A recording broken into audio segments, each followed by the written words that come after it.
Hi friends, good evening. हम लोग last time बात किए थे टीडी और वीटीडी के ऊपर। तो टीडी वीटीडी सबसे ज़्यादा इंटरमीडिएट प्लांट में यूज होता है और दूसरे जो ड्रायर है उतना ज़्यादा यूज नहीं होता है, इसलिए उसके बारे में फिर बाद में बात करेंगे। आज का जो चैप्टर है, आज का जो लेसन है, वैक्यूम के ऊपर हम जानेंगे, यानी वैक्यूम के ऊपर बात करेंगे। तो वैक्यूम अगर हम सही से समझेंगे नहीं तो वैक्यूम का यूजिंग केमिकल प्लांट में यानी इंटरमीडिएट प्लांट में या एपीआई प्लांट में बहुत ज़्यादा होता है, यानी एक अहम हिस्सा बन जाता है हमारा प्लांट का। वैक्यूम जो है एक अहम हिस्सा बन जाता है हमारा वर्क मूवमेंट के लिए। वैक्यूम का बहुत योगदान होता है, तो इसलिए वैक्यूम को समझना बहुत ज़रूरी है। हम वैक्यूम का पहले तो ये समझेंगे वैक्यूम है क्या, वैक्यूम को किस लिए यूज किया जाता है, कैसे यूज किया जाता है और वैक्यूम को जनरेट कैसे किया जाता है। हाँ, तो पहले मैंने ये बोलना चाहूँगा कि एक लाइक या एक कमेंट या एक बार सब्सक्राइब कर लेने से आपका कुछ नहीं जाएगा, मगर आपका एक लाइक एक कमेंट हमारे को बहुत प्रेरणा देगा, बहुत प्रोत्साहित करेगा फिर दूसरे वीडियो बनाने के लिए। तो इसलिए सब लोग वीडियो को लाइक कीजिए, कमेंट कीजिए और सब्सक्राइब कर दीजिए कि नया वीडियो हमेशा आपके पास पहले पहुंचे। तो चलिए आज बात करेंगे वैक्यूम के ऊपर। पहली चीज़ हम ये जानेंगे वैक्यूम क्या है। जैसे हम बचपन से छोटे थे, हमारा ऊपर कोई एनवायरनमेंट यानी एटमॉस्फेयर का प्रेशर है, कभी भी हम इसको ओजोन बोल के नहीं लिए हैं। जो 640 किलोमीटर का पृथ्वी के ऊपर यानी धरती के ऊपर 640 किलोमीटर का वायु का परत है, यानी रक्षा कवच, धरती का रक्षा कवच। इसका भी कुछ ना कुछ वजन होता है और धरती में रहने वाले हर जीवन के ऊपर, हर वस्तु के ऊपर इसका वजन गिर रहा है, मगर हम कभी इसी को फील नहीं किए क्योंकि ये हमारे को बचपन से आदत है। अर्थ का यानी भूमि का अगर ग्रेविटेशन पावर नहीं होगा तो हमारे को भूमि के ऊपर चलना भी मुश्किल हो जाएगा। वैसा ही एटमॉस्फेयर का अगर वजन नहीं होगा फिर भी हमारे को चलने के लिए बहुत मुश्किल होगा, क्योंकि ये हमारा आदत पड़ चुका है, इसका वजन हमारे को आवाज़ नहीं होता है।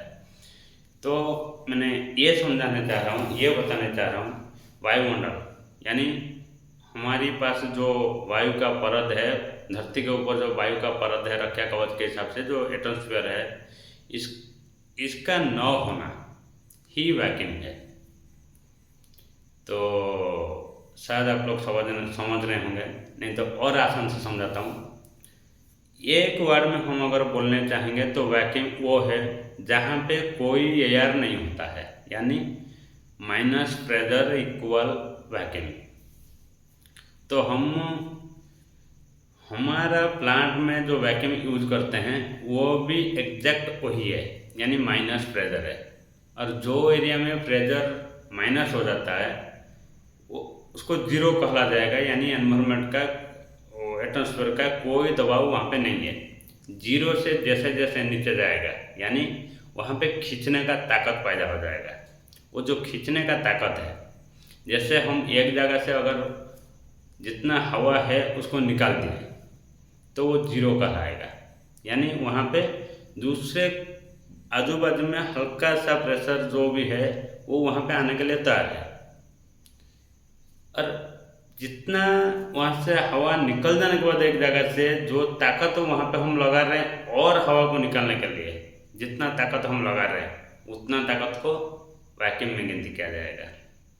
यानी एक जगह से हम पूरा एयर को रिमूव कर देना, रिमूव करने के बाद फिर हवा निकालने के लिए वहाँ से हम कोशिश करना, यानी जितना ताकत लगाए हैं वो ताकत ही वैक्यूम है। और इसके लिए हम मैकेनिकली वैक्यूम पंप और पूरा प्रोसेस का सिस्टम का क्रिएट किया गया है, जो कंपनी में लगाया गया है, जिसका हम नाम दे रखे हैं जैसे कि जनरल वैक्यूम हो गया, जो वाटर में यूजिंग वाटर सर्कुलेशन दे के हम जनरेट करते हैं मोटर के माध्यम से। जनरल वैक्यूम, हाई वैक्यूम हो गया, वाटर, जो हाई वैक्यूम में भी वाटर जेट होता है, ऑयल जेट होता है, तो वाटर जेट हो गया। और पटाकार पंप हो गया, जिसको हम कोई ड्राई पंप भी बोलते हैं। ऑयल बूस्ट हो गया, यानी बूस्टर वैक्यूम बोला जाता है। ऐसे ही हम वैक्यूम का कैटेगरी यानी वैक्यूम पंप का कैटेगरी 4-5 भाग में बांट दिए हैं। तो हमारे को वो मैकेनिज्म का ज़रूरत नहीं है, हमारे को यहाँ तक ज़रूरत है कि कौन से पंप से कितना तक वैक्यूम आएगा। और अगर आपको कोई पूछे कि वैक्यूम कितना तक आता है, तो पहली चीज़ पंप के पास यानी जहाँ पे हम वैक्यूम प्रिपेयर कर रहे हैं वहाँ पे, या जहाँ पे हम यूज कर रहे हैं इक्विपमेंट के पास, ये 2 चीज़ आप हमेशा ये ध्यान देना कि अगर आपको कोई पूछ रहा है कितना तक वैक्यूम आएगा, तो हमारे को ये पूछना ज़रूरी है पंप के पास जहाँ पे प्रिपेयर हो रहा है, या फिर इक्विपमेंट के पास जहाँ पे यूज हो रहा है। वो रिएक्टर हो सकता है, VTD हो सकता है, कुछ भी। हाँ, जनरल वैक्यूम जो है रिएक्टर में 650 तक आ जाएगा और पंप के पास 700। और लास्ट हमारा जो एनवायरनमेंट है, ये एनवायरनमेंट में लास्ट हम 750 तक पंप के पास वैक्यूम ला सकते हैं। और रिएक्टर या दूसरे कोई भी इक्विपमेंट के ऊपर 720 तक लास्ट ला सकते हैं। और ये वैक्यूम का जो एकक होता है, यानी प्रेशर को जैसा केजी में नापा जाता है, वैसे ही वैक्यूम को नापने के लिए जो एकक होता है उसको हाई बोला जाता है। तो हाई उसको चेक करने के लिए जो गेज होता है उसको मैग्नेहेलिक गेज बोला जाता है। जैसे राउंड सा गेज होता है, उसमें कांटा होता है, वो कांटा जो भी सूचित करता है वही हमारे पास वैक्यूम है। उसमें नंबरिंग होता है 600, 400, 200 समथिंग। तो जहाँ तक वो कांटा सूचित कर रहा है वही हमारा वैक्यूम है। तो इसके सिवा प्रॉपरली वैक्यूम को अगर नापना है तो फिर पैरामीटर आता है जिसमें हम वैक्यूम को प्रॉपरली नाप सकते हैं। मैग्नेहेलिक गेज में जो वैक्यूम शो करता है ये थोड़ा बहुत इधर उधर रहता है, परफेक्ट नाप नहीं है ये।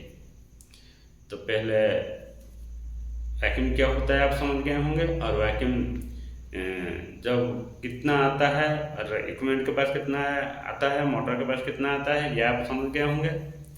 तो हम ये ध्यान रखना चाहिए हमेशा वैक्यूम जब यूज कर रहे हैं आप, तब ये ध्यान रखना चाहिए कहीं भी थोड़ा सा लीक न हो। अगर कहीं भी थोड़ा सा लीक मिल गया तो फिर बाहरी हवा जैसे अंदर छुएगा, अंदर जाएगा लीक के माध्यम से, वो सही वैक्यूम आपको कम हो जाएगा।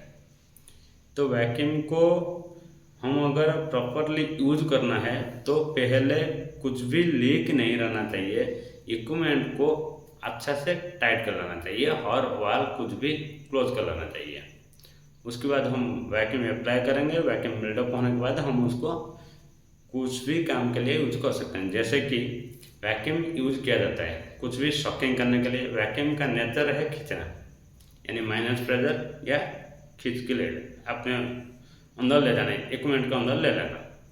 तो हम कुछ भी शॉकिंग के लिए यूज करते हैं वैक्यूम को। और डिस्टिलेशन के लिए, VTD में ड्राइंग के लिए जो यूज किया जाता है वो भी एक तरीका डिस्टिलेशन प्रोसेस ही होता है। तो हम वैक्यूम को मेन खींचने के लिए यूज किया जाता है। वो खींचने का जो प्रोसेस में हम बैच चार्जिंग हो सकता है, सॉल्वेंट सकिंग हो सकता है और डिस्टिलेशन हो सकता है। वेपर को खींचना है तो फिर उसको डिस्टिलेशन बोला जाएगा। तो वैक्यूम जो है जनरल वैक्यूम मोटर के पास 700 तक आता है, जो रिएक्टर के ऊपर 650 680 तक आ जाएगा। और हाई वैक्यूम जो है वो रिएक्टर के ऊपर 720 तक आएगा, मोटर के पास 750 तक आएगा। ये लास्ट है, 750 लास्ट है, उससे ज़्यादा तो वैक्यूम आएगा नहीं। अपना जो एनवायरनमेंट है, हमारा जो एनवायरनमेंट है वो उससे ज़्यादा नहीं आएगा। और कोस्टल एरिया में जैसे समुद्र के किनारे जाएंगे तो फिर वैक्यूम हल्लू कम आ जाएगा। अगर समुद्र के किनारे में हम अगर कोई वैक्यूम सेटअप सेट कर रहे हैं तो वैक्यूम कम आएगा, क्योंकि वहाँ पे एनवायरनमेंट में यानी एटमॉस्फेयर में नमी ज़्यादा होता है। जो एयर है, एयर का जो गाढ़ता यानी मोटापन बढ़ जाता है वहाँ पे। एयर में नमी यानी वाटर ट्रेसेस ज़्यादा होने के कारण वैक्यूम वहाँ पे कम आ जाता है। तो जैसे जैसे हम समुद्र से दूर जाएंगे तो वैसा वैसा हमारा वैक्यूम थोड़ा बहुत इम्प्रूव होगा। हाँ, ये ज़्यादा कुछ वेरिएशन नहीं होता है, बस 20 mm हाई, 20 mm हाई तक वेरिएशन होता है। समुद्र के किनारे एरिया में, कोस्टल एरिया में वैक्यूम थोड़ा कम आता है, क्योंकि वहाँ पे एयर में ज़्यादा नमी होने के कारण। और जैसे जैसे हम दूर जाएंगे थोड़ा वैक्यूम इम्प्रूव होने लगेगा। हमारे को हाईएस्ट वैक्यूम हम पंप के माध्यम से 750 तक जनरेट कर सकते हैं और इक्विपमेंट के ऊपर 720 तक ला सकते हैं। जैसे एचवीडी हाई वैक्यूम डिस्टिलेशन है, उसमें हमारे को 700 एबव वैक्यूम का ज़रूरत होता है। और नॉर्मल डिस्टिलेशन के लिए जैसे आम सा डिस्टिलेशन है वैक्यूम डिस्टिलेशन, मगर आम डिस्टिलेशन ओनली सॉल्वेंट रिमूव करना है, नॉर्मल सॉल्वेंट रिमूव करना है, तो फिर हम 680-700 तक बस हो जाता है। जैसे हम हाई वैक्यूम एचवीडी प्रोसेस करेंगे तो 700 से एबव वैक्यूम हमारे को ज़रूरत होगा। तो आई होप आप लोग को वैक्यूम के सारे चीज़ समझ गए होंगे। वैक्यूम पंप मॉडल फिर एक बार बोल दे रहा हूँ। जनरल वैक्यूम होता है, वाटर जेट यानी हाई वैक्यूम होता है, और बूस्टर वैक्यूम कोई उसको ऑयल बूस्ट बोलते हैं, वो भी होता है, और ड्राई वैक्यूम या पटाकार पंप जिसको बोला जाता है वो भी होता है। बस ये सब वैक्यूम सेटअप सिस्टम का अलग अलग वेरिएशन वर्सन है, समझ लीजिए। तो हर सिस्टम सेटअप जो है वो देखने के लिए अलग अलग होता है, मगर हर किसी सिस्टम का काम यही होता है वो माइनस प्रेशर जनरेट करे, यानी एनवायरनमेंट में जैसे एटमॉस्फेयर का एयर को निकालने के बाद और खिंचावपन पैदा करे, खींचने का ताकत बनाए। तो आई होप आप लोग वैक्यूम को अच्छे से समझ गए होंगे। जैसे कि और एक बोल दे रहा हूँ, जो हाई वैक्यूम पंप होता है वो वाटर का ही होता है, और उसमें इंजेक्टर होता है, सिंगल इंजेक्टर होता है, डबल इंजेक्टर होता है। उसी को ही सिंगल जेट हाई वैक्यूम बोला जाता है, डबल इंजेक्टर है तो डबल जेट हाई वैक्यूम बोला जाता है। उसमें वाटर इंजेक्टर लगाया जाता है वाटर का फोर्स बढ़ाने के लिए, और उसको स्टीम अप्लाई होता है। स्टीम अप्लाई होने पर वैक्यूम अच्छा बनता है। वही इंजेक्टर से ही वैक्यूम क्रिएट होता है और वो जाके ट्रैप, हर वैक्यूम में ट्रैप होता है। जैसे वैक्यूम सेटअप से वैक्यूम जनरेट हो गया, उसके बाद वैक्यूम ट्रैप में स्टोरेज होता है, वो ट्रैप से लाइन और इक्विपमेंट को कनेक्टिविटी रहता है। जब हम जो इक्विपमेंट को ज़रूरत है वाल खोल की यूजिंग कर सकते हैं, यानी अप्लाई कर सकते हैं। ये वैक्यूम का यूजिंग सिस्टम होता है। और जब भी वैक्यूम अप्लाई किया जाता है तो इक्विपमेंट को बाकी दूसरे हर वाल, हर जो फ्लांजर्स टाइट है नहीं है, अच्छा से चेक किया जाता है, कहीं भी लीक नहीं रहना चाहिए। उसके बाद वैक्यूम अप्लाई किया जाता है। वैक्यूम बिल्डअप होने के बाद हम कोई भी वार को उसमें कर सकते हैं जो हमारे को ज़रूरत है। तो आई होप वैक्यूम के बारे में पूरा आप लोग क्लियर हो गए होंगे। अगर कहीं भी कुछ भी डाउट है तो कमेंट के माध्यम से पूछ सकते हैं। फिर मिलेंगे नेक्स्ट और एक एपिसोड में।